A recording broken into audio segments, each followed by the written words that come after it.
Sobat Kreatif, welcome to Five Talk. Enjoy the trend, enjoy the talk. Jadi guys, hari ini tuh bakal menjadi episode spesial banget buat Raffi nih. Kenapa sih? Jadi hari ini Raffi itu bakal ketemu sama idolanya sendiri nih guys. Seperti yang udah kalian lihat nih di thumbnail nih ya, pasti kalian udah tau lah ya, Raffi itu bakal ketemu sama siapa sih? Yap, betul banget. Jadi Raffi ini bakal ketemu sama author webtoon dari Matahari Setengah Lingkaran dan juga Joyful Delight.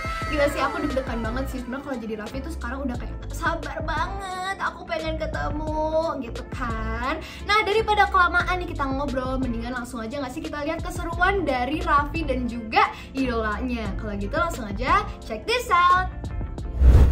Halo Sobat Kreatif, balik lagi di Five Talk. Enjoy the trend, enjoy the talk. Nah, seperti kata Adin sebelumnya, kali ini kita bakal kedatangan salah satu webtoonist Indonesia yang karyanya cukup terkenal dan gua sendiri pun baca. Daripada nunggu lama lagi, langsung aja ini dia kita panggil. Nah, sobat kita hari ini, Kak Nisa. Halo Kak Nisa. Halo semua. Gimana nih Kak kabarnya kakak, dan juga mungkin kakak bisa memperkenalkan diri kakak ke sobat kreatif yang di rumah. Halo, alhamdulillah kabarku baik banget. Kenalkan diri dulu, nama saya Hairul Nisa Puspasari, bisa dipanggil Nisa. Sekarang saya tuh seorang webtoonist di salah satu platform di Indonesia. Karya yang sudah saya keluarkan itu judulnya Matahari Setengah Lingkar dan Joyful Delight. Oke, nah mungkin kalian udah familiar lah ya, apalagi Matahari Setengah Lingkar tuh yang udah selesai ya, dan Joyful Delight yang sekarang lagi ongoing ya Kak gitu. Di sini aku udah dapat beberapa pertanyaan. Yang pertama, aktivitas dan kesibukan kakak saat ini apa sih Kak? Terus di masa PKM kayak gini kan pasti ada yang berubah dong. Dan dari kakak sendiri nih sebagai seorang komik artis, ada nggak sih yang tadinya misalkan sistem kerjanya A, B, C, D, E jadi X, Y, Z gitu misalkan? Gimana Kak? Untuk sekarang kesibukan saya cuma untuk kerjaan webtoon Joyful Delight aja ya. Berkaca dari yang sebelumnya, ngerjain 2 webtoon tuh sangat kewalahan. Jadi untuk Joyful Delight benar-benar udah nggak mau ngerjain yang lain. Kalau masa PPKM gini sebenarnya nggak ada perubahan apa-apa. Paling saya nggak bisa ngerjain di luar aja. Jadi kadang kalau misalnya saya dalam keadaan buntu atau bosan gitu di rumah, pengen ngerjain di luar kayak di kafe atau ke rumah teman gitu. Sekarang kan udah nggak bisa gitu. Jadi mau nggak mau harus selalu di rumah. Itu aja sih paling. Oke, jadi sebenarnya sebagai seorang komik artis nggak ada kendala ya Kak selama PPKM. Mungkin kalau lagi jenuh aja gitu, jadi yang tadinya bisa keluar jadi nggak bisa gitu ya. Selanjutnya, sudah berapa lama sih kakak ini menjadi komik artis, dan mungkin bisa ceritain proses awal mulanya pada akhirnya memutuskan, oke, aku harus jadi komik artis gitu. Itu gimana sih Kak? Kalau mau jadi komik artis sebenarnya dari pas SMP ya, jadi dulu tuh sempat pengen jadi komik artis atau animator. Cuman animator dulu belum terlalu terkenal lah di Indonesia, maksudnya harus kemana belajarnya atau seperti apa pekerjaannya itu belum terlalu jelas. Jadi aku mendalaminya waktu itu adalah komik. Pas sekolah tuh iseng-iseng bikin komik. Pas masuk kuliah baru dapat temen komikus. Jadi aku dapat banyak banget ilmu dari dia, dan akhirnya sampai bisa menerbitkan buku komik tahun 2010 tuh waktu itu. Pas abis lulus sempat vakum dari dunia komik, jadi fokus cari kerja karena komik itu tahun 2010 tuh belum bisa jadi pemasukan utama gitu, karena bisa dibilang fee-nya masih kecil banget gitu. Nah, pas 2015 aku lihat lomba di Line Webtoon waktu itu. Tapi waktu udah selesai jadi telat, tapi udah ngeliat finalnya gitu. Oh, ternyata yang menang Anissa Nisfiani. Waktu itu sempat kenal juga di DeviantArt karyanya gitu, dan senang banget gitu ngeliat karya dia bisa masuk. Dan oh, ternyata komikus sekarang bisa lebih lebih berkarya, bisa jadi mata pencarian nih. Akhirnya memutusin keluar dari pekerjaan dan mulai beralih jadi komik artis. Alhamdulillahnya 6 bulan kemudian sekitar November atau Desember 2016 tuh mulai nyoba untuk ngeluarin Matahari Setengah Lingkar Imperfect Challenge gitu. Dan sampai sekarang alhamdulillah ya lagi ternyata dilirik lah sama editornya dan bisa berkarya sampai sekarang. Dari rezeki alhamdulillah. Alhamdulillah Kak. Jadi sebenarnya tuh emang mulai kepengen dari 2010 ya sebenarnya udah gambar-gambar ya. Dari sebelumnya, dari sebelumnya malah. Dari 2002, 2003. Wow, aku baru lahir tuh masih 1 tahun 2 tahun kayaknya itu. keren. Terus yang selanjutnya nih Kak, karya atau konten yang pertama kali Kakak buat? Ingat dong pasti. Kalau misalnya nggak dipublikasi tuh udah nggak tahu di mana ya.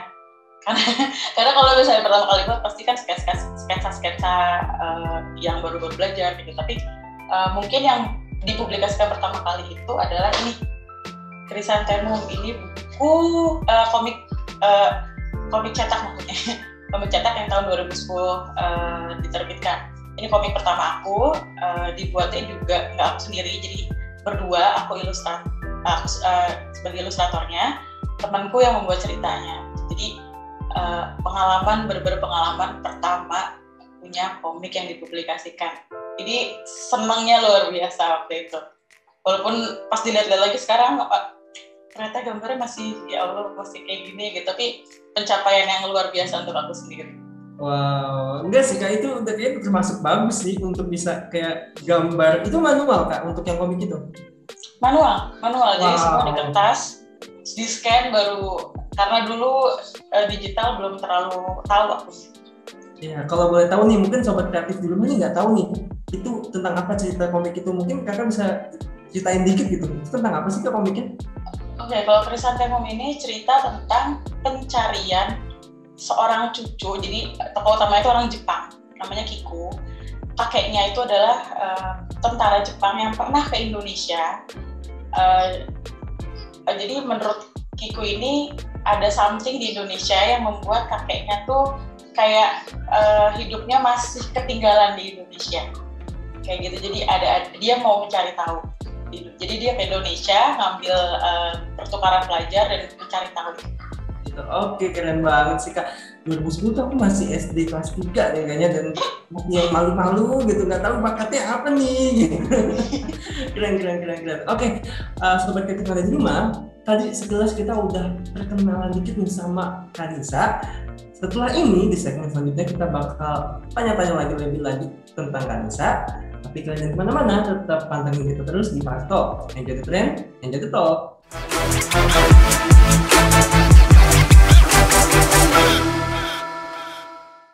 Halo Sobat Kreatif, balik lagi di Fast Talk. Enjoy the trend, enjoy the talk. Nah, sekarang kita bareng sama Kanisa di sini. Halo Kanisa. Kita di sini masih dengan wajah yang berseri-seri dengan penuh bakat itu. Langsung aja kita masuk ke segmen kedua ya Kak. Yang pertama nih Kak, apa aja sih langkah-langkah yang harus dilakukan nih dalam membuat sebuah konten atau karya? Dan biasanya kalau Kakak sendiri ini butuh berapa lama waktu yang Kakak butuhkan untuk membuat konten atau karya? Konten atau karya ini yang dalam bidang aku itu komik ya. Itu yang pasti kita harus buat dulu yang namanya konsep, sama genrenya dulu. Genrenya mau bikin komik apa? Romantis, action, drama, komedi, atau misteri gitu. Nah, dari situ baru kita kembangkan plotnya. Kayak misalnya permulaannya seperti apa, konfliknya kayak gimana, puncak ceritanya seperti apa, terus sampai akhirnya konfliknya itu selesai. Jangan lupa yang namanya cari referensi untuk mengembangkan cerita. Jadi kan pasti ceritanya itu bisa bolong-bolong lah, jangan sampai seperti itu. Proses lamanya itu butuh waktunya tuh nggak tentu ya. Jadi kayak MSL Matahari Setengah Lingkar itu butuh waktu lebih dari 10 tahun kalau nggak salah karena pertama kali buat itu sekitar SMP. Aku buat pertama kali MS1 SMP, akhirnya aku remake. SMA aku remake, pas kuliah aku remake, sampai akhirnya yang versi terakhir itu yang tahun 2016 itu. Sedangkan kalau Joyful Delight ini aku cuma butuh setahun karena udah ada base-nya duluan di Matahari Setengah Lingkar kan. Karakternya Joy sama Aidan juga udah jadi bisa lebih cepat untuk mengembangkan ceritanya. Kalau untuk bikin webtoonnya per episode itu butuh 6 hari. Paling lama itu ngerjainnya untuk ngerjain line art. Karena kalau untuk warna base color itu ada asisten, jadi bisa lebih cepat. Sama tergantung dengan kondisi aku pribadi. Jadi kadang kalau misalnya aku lagi enak badan, capek atau mentalnya juga lagi ngebus, kadang juga kita sebagai comic artist tuh sering banget art block, itu pasti menghambat. Jadi bisa-bisa suka telat kan, karena suka ada yang telat. Tapi kalau kondisinya bagus, biasanya lebih cepat. Oke, nah sebelumnya alur cerita tuh pasti bisa berubah dong Kak. Nah kalau Kakak sendiri nih menanggapinya kayak gimana nih ketika ada komentar-komentar dari para pembaca atau misalkan melihat opini-opini dari teman atau misalkan tiba-tiba Kakak dapat inspirasi yang kayaknya lebih bagus diganti deh gitu. Kakak menanggapinya kayak gimana tuh? Mungkin bukan ubah ya, tapi lebih kayak kayaknya bagus kalau tambahin ini, tapi tanpa merubah plot utama. Jadi aku nggak akan merubah ending atau klimaksnya hanya karena komen pembaca. Jadi kita komik artis tuh harus punya kayak pendirian lah.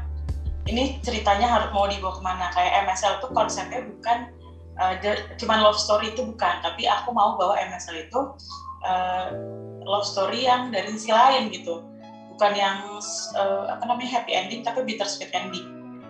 Bagaimana move on, bagaimana memaafkan diri sendiri, bagaimana memaafkan orang lain. Jadi kan pasti banyak nih pembaca yang aduh Kak kenapa ngekai sama Arka gitu. Nah itu jangan sampai bergeming karena konsep awalnya ya tadi bittersweet ending. Oke, jadi sebenarnya mah tujuannya sama, cuman mungkin kalau istilahnya kalau misalnya kita mau ke rumah pacar gitu, kita mampir dulu beli martabak gitu, atau kita mampir dulu kemana, cuman tujuannya tetap ke rumah pacar gitu ya istilahnya. Iya benar, jadi dibelokin sedikit nggak apa-apa deh gitu untuk tambahan atau biar informasinya ke pembaca jauh lebih nyampe. Oke, iya benar. Oke, yang selanjutnya nih Kak, cara Kakak nih mengatur waktu dan terkait deadline nih pengerjaan konten. Biasanya kan pasti ada dong Kakak dapat deadline, pokoknya tanggal segini harus upload gitu. Nah terus Kakak nih mengatur waktunya Kakak nih gimana nih? Ini yang agak tricky. Jadi kalau webtoon itu deadline-nya tuh seminggu sekali ya. Jadi seminggu sekali tuh harus update. Kalau nggak mau, kitanya sebagai comic artist tuh harus disiplin.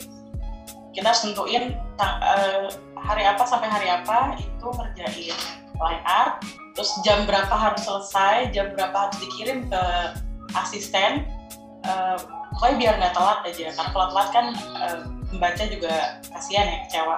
Jadi kalau aku biasanya jam 10 pagi sampai jam 10 malam kerjanya, itu selama 5 hari, Senin sampai Jumat itu, Senin sampai Kamis. Kalau Jumat itu sampai sore karena pengumpulan komiknya tuh, pengumpulan webtoon ke editor itu jam 5 sore. Jadi hari Jumat tuh pasti aku ngerjainnya jadi lebih pagi, dari jam 8 pagi udah harus ngejar. Oke, jadi sebenarnya seminggu itu benar-benar dipakai benar-benar ya Kak untuk mengerjakan episode baru ya. Dan selalu baru upload ya, Joyful Delight. Iya, baru upload. Sama ini juga kan seminggu untuk kerjaan webtoon, jadi 2 hari Sabtu dan Minggu aku biasanya nggak mau kerja sama sekali untuk refreshing otak, jadi biar tetap bisa kerja fit gitu pas hari Seninnya. Ya, kita juga manusia ya Kak, harus butuh istirahat lah pastinya. Iya benar, apalagi bidang kreatif kan otaknya tuh kadang-kadang selalu jalan kapanpun gitu, pas mau tidur tiba-tiba mikir gitu kan, jadi harus dikondisikan gimana biar harus ada waktu istirahat. Oke. Dan itulah mengapa biasanya termasuk kakak gitu. Ada beberapa episode yang kayak terus dulu untuk satu episode karena komik artisnya lagi kenapa gitu ya kak. Kadang kayak ya sebenarnya sedikit kayak ya nggak bisa baca episode selanjutnya nih, kemarin habis penasaran. Satu sisi kayak emang lagi nggak bisa, lagi enak badan, lagi kita nggak bisa memaksakan juga gitu loh. Ternyata beginilah kehidupan asli webtoonis ya. Oke, kita masuk ke pertanyaan selanjutnya nih kak. Pengalaman menarik kakak selama menjadi komik artis apa? Pasti kakak ini udah lama nih, cukup lama banget menjalani kehidupan sebagai komik artis. Pasti ada dong pengalaman yang paling menarik, berkesan gitu selama menjadi komik artis. Pengalaman menarik ya, pas baca komen sih itu pengalaman menarik. Karena Enjoyful Delight ini terutama beberapa episode kemarin itu ada yang sampai berantem lah gitu antara komentator. Jadi komen satu dan komen yang lain itu berbeda pendapat. Aku senangnya adalah berarti pembaca itu nggak cuma mikirin siapa dan kejadian dengan siapa, tapi berpikir juga tentang ceritanya gitu, jalan ceritanya kayak gimana, Joy kayak gimana, Aiden seperti apa. Jadi senang gitu. Oh mereka berarti memperhatikan ceritaku seperti ini gitu, walaupun ribut tapi ada happy-nya, maaf ya. Sama ada yang sampai curhat di DM Instagram. Banyak banget yang curhat, beneran curhat itu banyak banget. Mereka bilang kehidupan pribadi atau masalah mereka baca webtoon kakak? Kehidupan pribadi. Jadi pas selesai baca MSL, oh iya kak, terima kasih telah menyadarkan aku gini. Jadi kasusnya mirip sama Kai gitu. Jadi kayak ya alhamdulillah gitu. ada ininya, ada gunanya lah. Bisa ngasih masukan ke mereka. Itu menarik banget baca-baca. Ya, aku pun sebagai pembaca nih, kan kalau nge-scroll tuh paling bawah komentar kan, langsung komentar. Dan aku pun sendiri yang sebagai pembaca ngebaca teman-teman pembaca yang lain nge-komen, saling ngasih pendapat, saling review tuh kayak ya orang-orang tuh sampai segininya gitu tertarik sama satu cerita gitu. Wah keren sih, apalagi tadi aku baru dengar ternyata sampai ada yang curhat, sampai ada yang relate. Berarti kan istilahnya, apalagi kalau misalkan memberikan dampak yang baik, berarti istilahnya cerita kita bisa memberikan manfaat gitu istilahnya, dan mereka bisa mempergunakannya di kehidupan mereka gitu kak. Alhamdulillah, keren. Terus kak, ada satu pertanyaan tambahan sebenarnya. Aku kepo banget nih, kakak nih ada niatan mau bikin judul baru nggak di webtoon? Sekarang kan yang lagi ongoing Joyful Delight nih. Nah, selain itu ada judul baru yang kakak mau terbitin? Ada rencana. Jadi ada 2 judul yang aku bingung mau ngeluarin yang mana, tapi genrenya bukan romantis. Oh, jadi keluar dari genre kakak. Oke. Mungkin Sobat Kreatif Bima nanti bisa tunggu aja yang kalian ngefans banget sama gambarnya Kak Nisa, karena jujur aku sendiri ngefans banget loh Kak, karena gambar kakak tuh enteng gitu, kayak enak aja kita dilihatnya. Terima kasih. Oke. Sekian dulu di segmen sekarang, udah cukup asik nih obrolan kita, tapi kita bakal lanjut lagi di segmen 3 dan bakal lanjut lagi sama hal yang lebih seru. Apakah itu apa yang akan kita lakukan bareng Kanisa? Makanya teman-teman tetap stay tune terus di Five Talk, enjoy the trend, enjoy the talk.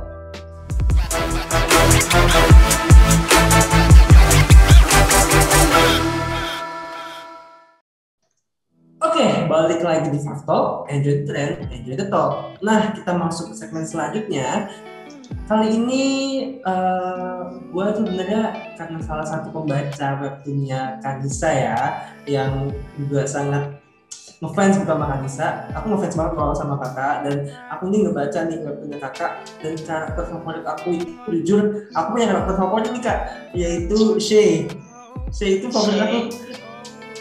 Oke. Iya, karena dia adalah temen yang, menurut aku dia temen yang kayak nyari jodoh Kai gitu.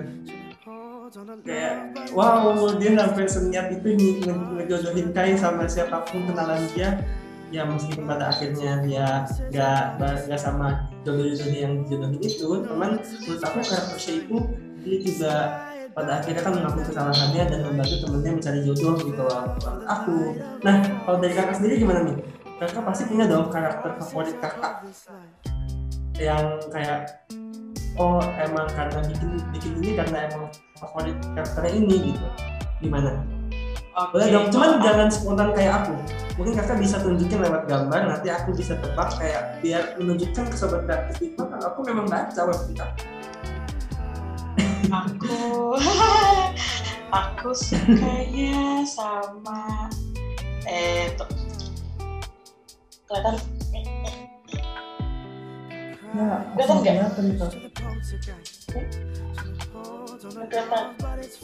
itu Arka? Oh iya. Arka? Oh iya. Kenapa tuh kak?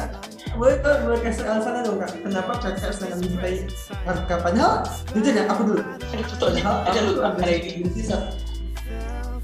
aku tuh sedikit benci sama dia karena yang ketika masa SMA itu dia sedikit ngeselin, apalagi sama persahabatannya mereka kan, kayak menanggapinya gitu banget gitu. Nah kalau kakak kenapa nih? Kakak kenapa bisa memfavoritkan Arka?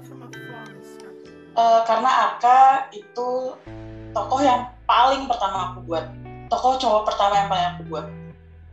Jadi pas aku belajar gambar pas SMP itu kan belum bisa gambar cowok, nah Arka itu yang paling pertama aku buat.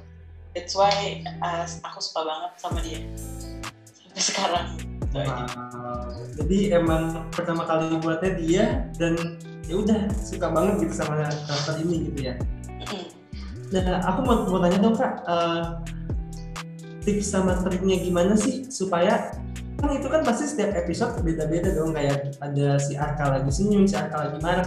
Nah gimana sih biar menyamakan mukanya gitu loh kan, karena setiap kali gambar tuh aku tuh kan jujur aku juga kadang suka gambar, cuman pasti beda gitu, nggak bisa sama muka ketika lagi sedih atau muka ketika lagi seneng atau muka ketika lagi apa gitu, udah beda-beda aja orangnya, nggak satu orang. Gimana tuh kak? Yang pasti banyak latihan ya kalau itu. Terus kalau untuk ya kan, nah kalau untuk yang per ekspresi itu kadang butuh apa ya, suka ngaca gitu loh. Jadi kan emosi nangis beda-beda, ada yang nangisnya baru-baru nangis sampai akhirnya kejer, baru-baru nangis bombay gitu, itu kan pasti ekspresinya beda. Jadi kalau nggak nyari di referensi ya ngaca gitu. Nah kalau biar per karakter sama, kadang aku bikin karakter sheet. Jadi sheet maksudnya dia dari samping kayak gimana, dari depan kayak gimana, kalau ekspresi seperti ini gimana gitu. Itu kalau itu bakal membantu banget untuk komikus. Jadi kadang di print terus ditempel gitu di sekitar meja kerja. Jadi biar nggak lupa detailnya, dia warnanya apa, warna rambutnya apa, gaya rambutnya seperti apa, ekspresinya juga kayak gimana. Oh jadi emang dari awal tuh sudah dibuat tuh ya, segala macam dari segala sisi, terus juga detail-detailnya semua sudah dibuat langsung di awal gitu ya kak? Oke, kalau kayak gitu keren banget sih kak.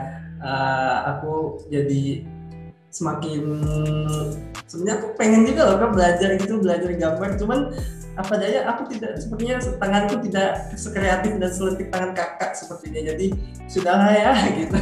Oke, nah sekarang kak aku mau undang teman aku nih, salah satu teman aku di Faktok, dan kita bakal dia bakal menyampaikan suatu hal untuk kakak. Jadi langsung aja aku undang ya kak. Ini dia Adin. Halo Adin. Mana Adin? Halo. Hai Kak Nisa. Gimana Vi? Fan meeting lo sama Kak Nisa hari ini. Kalau gue lihat tuh dari wajah lo kayaknya cerah banget, berseri-seri gitu Vi. Ada apa nih? Ya seneng banget sih Din, kayak aduh, gue sebenarnya agak gemeter dan agak malu gitu, agak shaking. Deg-degan gitu ya Vi ya? Sama Kanisa. Bener. Nah, gimana nih lu kesini ngapain masuk ke Jadi guys, gue itu di sini mau ngasih challenge nih buat Kanisa nih.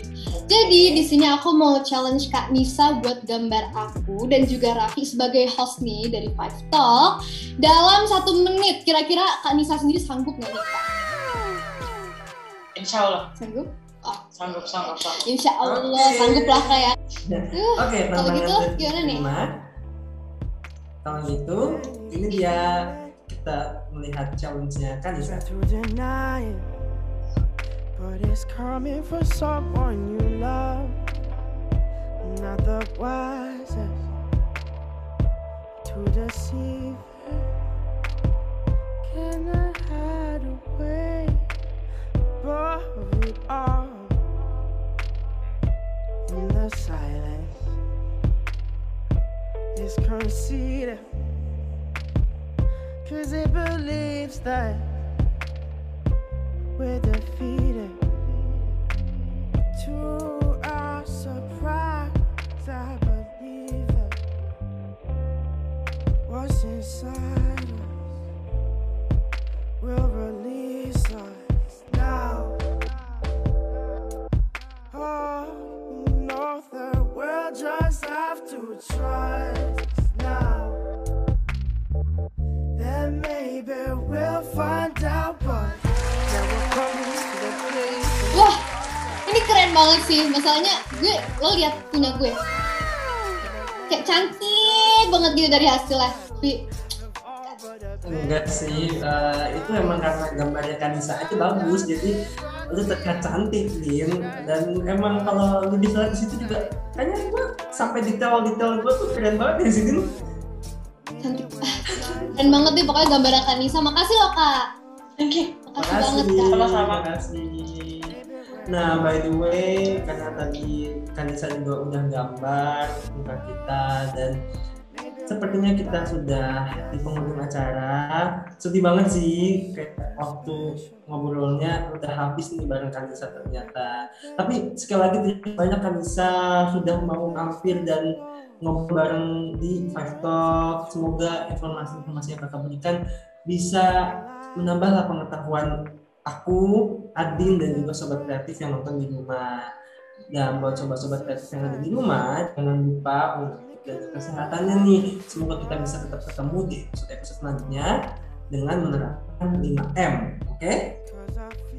Betul banget nih, terima kasih pokoknya buat Sobat Five Talk yang udah nonton video ini dari awal sampai akhir. Dan juga jangan lupa buat like, comment, subscribe, dan juga share video ini ke teman-teman kalian. Kalau gitu, sampai jumpa di episode berikutnya. Five Talk, enjoy the trend, Enjoy the trend, enjoy the talk. enjoy the talk. Dah.